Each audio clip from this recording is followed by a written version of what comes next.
अभी तुरंत हम लोगों ने स्क्वायर रूट निकालना सीखा डेसिमल वाला, और अभी सीख लेते हैं हम लोग अपना फ्रैक्शन वाला।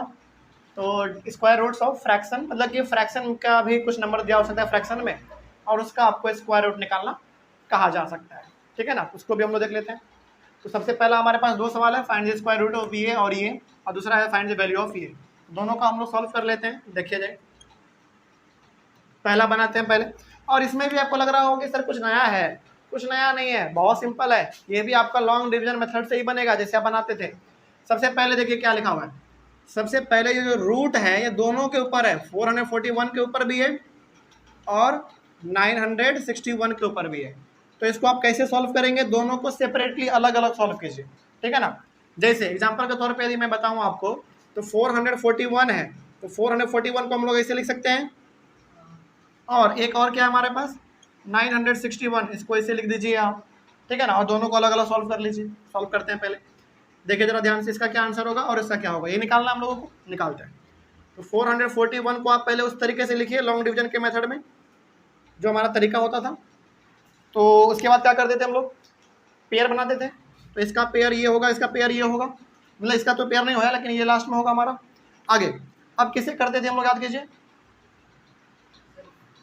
पहले तो 2 से करना पड़ेगा, 2 से हो भी जाएगा। तो 2 से करेंगे तो 2 2 जा, यहाँ पे आपने 2 लिया तो यहाँ भी 2 लेना पड़ेगा। 2 2 जा 4, ये हमारा कट गया। अब आप क्या उतारोगे, 4 और 1 उतारोगे, है ना। उसके बाद फिर अब इसको आप 2 प्लस करते थे, प्लस आप करेंगे 2 2 4 हो गया। अब यहाँ पे कौन सा नंबर लेना अच्छा रहेगा, 1, बिल्कुल सही। 1 लेंगे तो यहाँ पे भी आपका 1 आएगा, है ना। अब इसको आप करोगे तो एक ही बार में आ जाएगा, ये आपका कट गया। अब लास्ट में क्या करेंगे, 1 आपने लिया था, इसको ऐड कर दो, बस कितना आंसर आ गया, 21 इसका आंसर आ गया। इसी तरीके से इसको कर लेंगे, कीजिए। इसका क्या आएगा, चलिए देख लेते हैं।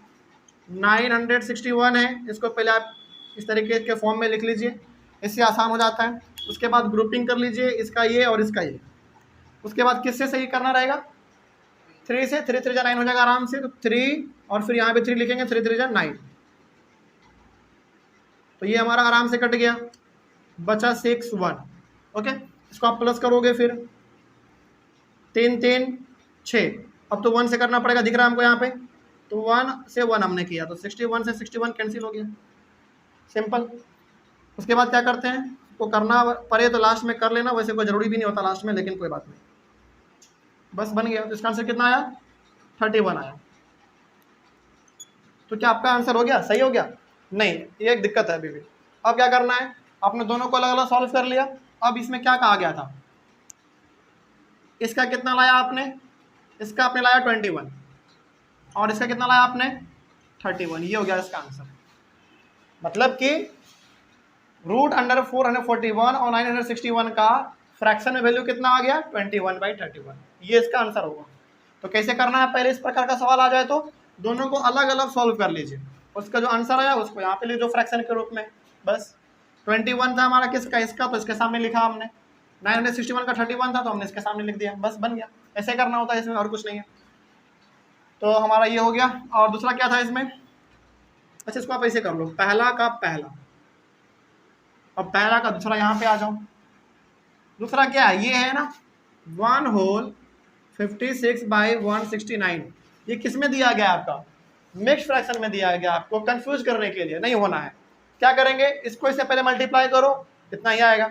इसको फिर से प्लस कर दो, सिंपली 169 में 56 को आप प्लस करो, 15 की 5 हाथ में 1, 6 5 11 1, 12 के 2 हाथ में 1 1 1 2, कितना आया 225/169। क्या इसे लिखेंगे इसको, नहीं, आप स्क्वायर रूट निकाल रहे हैं ना, तो आप इसको इस तरीके से रूट के फॉर्म में लिख देंगे, ठीक है।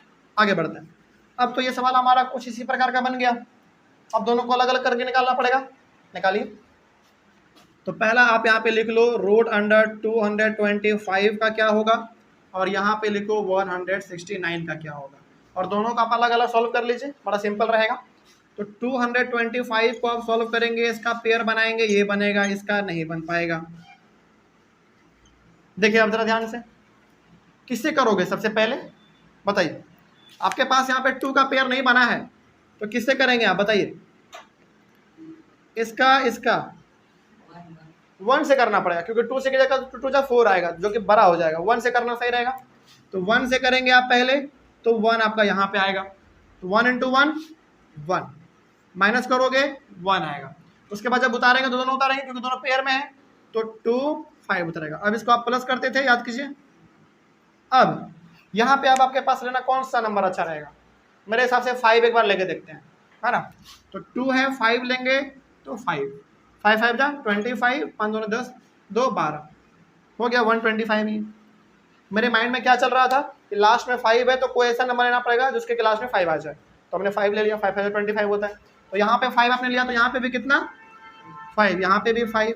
अब आप 125 को लिखो, और ये तो कट गया हमारा पूरा। 5 लिया था आपने, प्लस कर दो, कितना आ जाएगा? 30 आ जाएगा। तो इसका आंसर कितना आ गया? 15 आ गया। सिंपल, कोई दिक्कत नहीं ना इसमें, बड़ा सिंपल होता है ये सब चीज़। आगे बढ़ते हैं, उसी प्रकार से आप इसको कर लो 169 को। तो पहले तो आप 169 लिखिए, इसको इस प्रकार के फॉर्म में लिखिए। अब आप इसका पेयर बनाइए। हालांकि पेयर तो नहीं बनेगा लास्ट वाले का, लेकिन कोई बात नहीं, ऐसे कर सकते हैं हम लोग। और इसका साफ दिख रहा है 1 से कर जाएगा एक बार में। तो 1 करेंगे आप, यहाँ पे भी 1 करेंगे, और यहाँ पे आप 1 लिखेंगे। तो ये तो हमारा कट गया, उतरेगा 6 और 9। लेकिन इसको पहले आप प्लस करेंगे ना, कितना 2। बताइए कितना लेना सही रहेगा? 3, बिल्कुल सही। 3 आप यहाँ पे लेंगे, तो यहाँ पे भी आपको 3 लिखना पड़ेगा। और 3 3 जा 9, और 3 2 जा 6, 69 आ गया, कट गया। यहाँ पे आपने 3 लिया तो प्लस करो। ओके, कितना आंसर आया? 13। तो इसका फाइनल आंसर कितना हुआ? 15/13। अब ये आपका किस में है? प्रॉपर फ्रैक्शन या इम्प्रॉपर फ्रैक्शन? इम्प्रॉपर है ना, क्योंकि न्यूमरेटर आपका ज़्यादा है, डिनोमिनेटर छोटा है। तो आपका ये आंसर हो गया। लेकिन आप इसको चाहें तो किस में ला सकते हैं? मिक्स्ड में ला सकते हैं। क्या करो, बस सिंपली चलो ला ही देते हैं। तो 15 को डिवाइड कर दो 13 से, तो कितने बार में? एक ही बार में। तो जो आंसर आता है उसको सबसे पहले लिखते हैं, जो बचता है उसको ऊपर लिखते हैं, और जिससे आपने डिवाइड किया उसको नीचे लिखते हैं। तो आप इसको सॉल्व करके भी देख लो, 15/13 ही आएगा, बस हो गया। तो इस प्रकार का सवाल जब भी आए तो आप इसको ऐसे हैंडल कीजिएगा, तो दिक्कत नहीं ना इसमें। आगे बढ़े हम लोग। तो फ्रैक्शन वाला सवाल ऐसे ही बनता है। कभी कभार सिंपली ऐसा देगा, कभी कभार मिक्स्ड में दे देगा, उसको इम्प्रॉपर में बदल के आप सॉल्व कीजिए। इस तरीके से आपको कर लेना है। चलिए आगे बढ़ते हैं। अब हमारे पास ये वाला, हाँ ऐसा भी सवाल मिल जाएगा कई बार आपको। फाइंड द वैल्यू ऑफ ये भी बड़ा आसान होता है। कौन सा? सेकंड वाला क्या? ये वाला मल्टीप्लाई करना है सिंपली, और कुछ नहीं। कैसे मल्टीप्लाई करना है वो देख लीजिए थोड़ा। सॉल्यूशन नंबर 2 आ जाइए आप यहाँ पे। ये जो था आपका, ये पहला था ये दोनों। दूसरा हमारा ये है 45 और 20 का, यानी कि हमारे पास क्वेश्चन ये दिया हुआ है। देखिए ध्यान से, इसका हमको वैल्यू निकालना है। तो जब भी सवाल इस प्रकार का दिया रहे, सबसे पहले आप बताइए क्या दोनों रूट में है? दोनों रूट में है। तो हम लोग क्या कर सकते हैं, यहाँ पे दोनों के पास रूट है, इसका मतलब दोनों को रूट के अंदर रख के दोनों को मल्टीप्लाई कर देंगे। और मल्टीप्लाई केवल क्या इसे मल्टीप्लाई कर दो 45 × 20? नहीं, इसका वैल्यू लिखना पड़ेगा आपको। कैसे लिखना होता है वैल्यू, चलिए उसके बारे में भी थोड़ा सा आप जान लो। जैसे यहाँ पे लिखा हुआ है 45, तो 45 का आप क्या करोगे? प्राइम फैक्टराइजेशन करोगे। याद कीजिए 45 का, तो 45 का प्राइम फैक्टराइजेशन करोगे, कितना आएगा? 3 से 15, फिर 3 से 5, और फिर 5 से 1। उसके बाद फिर किसका करोगे आप? 20 का करोगे। तो 20 का आप यहाँ पे कर लो। 2 से करोगे 10, फिर 2 से करोगे 5, और फिर 5 से करोगे 1। ठीक है, अब यहाँ पे लिख लो आप। 45 के लिए आपने क्या किया? 3 × 3 × 5। अब 20 के लिए क्या किया आपने? 2 × 2 × 5। अब करना क्या है, देखो पेयर बनाओ पहले। इसका पेयर यहाँ पे बन गया, 2 का पेयर यहाँ पे बन गया, और 5 का भी पेयर बन गया। आप देखेंगे तो, क्योंकि 2 5 है हमारे पास, एक यहाँ पे और एक यहाँ पे। हालांकि एक पास नहीं है, एक साथ नहीं है, लेकिन है तो 2 ना। तो दोनों के लिए एक बाहर निकाल सकते हैं हम लोग। तो यहाँ पे आप क्या निकालोगे बाहर? 3, यहाँ पे 5, यहाँ पे 2 बाहर निकालोगे। और जब हम लोग कॉमन को बाहर निकाल लेते हैं तो क्या रूट आता है? नहीं, उसके बाद फिर रूट हट जाता है, याद रखिएगा इस बात को। तो कितना आ पाएगा वैल्यू हमारा टोटल 15 और गुने 2 30 आ गया, यही हो गया आपका आंसर। बस यही करना था इसमें और कुछ नहीं, कोई दिक्कत? तो जब भी सवाल ऐसा आए तो आपको क्या करना है, दोनों को एक ही रूट के अंदर लिख लेना है और उसके बाद फिर दोनों का प्राइम फैक्टराइजेशन कर लेना है।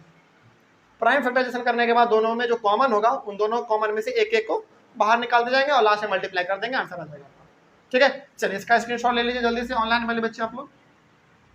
और हाँ, ये जो प्राइम फैक्टराइजेशन आप कीजिएगा ये बगल में दिखना चाहिए टीचर को, ठीक है ना। हमने यहाँ पे कर दिया जो कि जगह नहीं था हमारे पास वहाँ पे, तो आप इसको बगल में इसे कर लीजिएगा। ओके, चलिए तो इस तरीके से हमारा जो आज ये चैप्टर था squares and square roots complete हुआ। हालांकि बहुत ही मज़ेदार चैप्टर था और बहुत ही थोड़ा सा लंबा चैप्टर था, इसमें तो कोई शक है ही नहीं। लंबा तो था, इसमें कोई शक नहीं है, लेकिन मज़ेदार भी था, है कि नहीं। तो अब मेरे हिसाब से बताइए, क्या इस पूरे चैप्टर में कहीं पे भी कोई समस्या रहा होगा तो आप लोग अपने आपके पास जो भी बुक है NCERT, RS Agarwal, RD Sharma, जो भी बुक आपके पास है उस बुक से सवालों को आप बनाइए। कोई डाउट आएगा आप लोग क्लास में आके पूछिएगा, और ऑनलाइन वाले बच्चे आप लोगों को कोई डाउट आएगा तो आप लोग एक बार क्लास में एक बार कमेंट कर दिया कीजिएगा, ठीक है ना। तो क्या मेरे तरफ से ये चैप्टर कंप्लीट समझा जाए? चलिए, तो मेरे तरफ से ये चैप्टर कंप्लीट हुआ। अब आपके तरफ से कंप्लीट कब होगा? जब आप सवालों को बनाएंगे, डाउट हुआ क्लास में आके पूछेंगे और आप लोग एक बार कमेंट कर दीजिएगा। तो हमारे तरफ से चैप्टर कंप्लीट हुआ। हम लोग मिलेंगे अपने अगले वाले क्लास में, चैप्टर हमारा होगा अगला cubes and cube roots. Okay, चलिए तब तक के लिए thank you very much and have a nice day.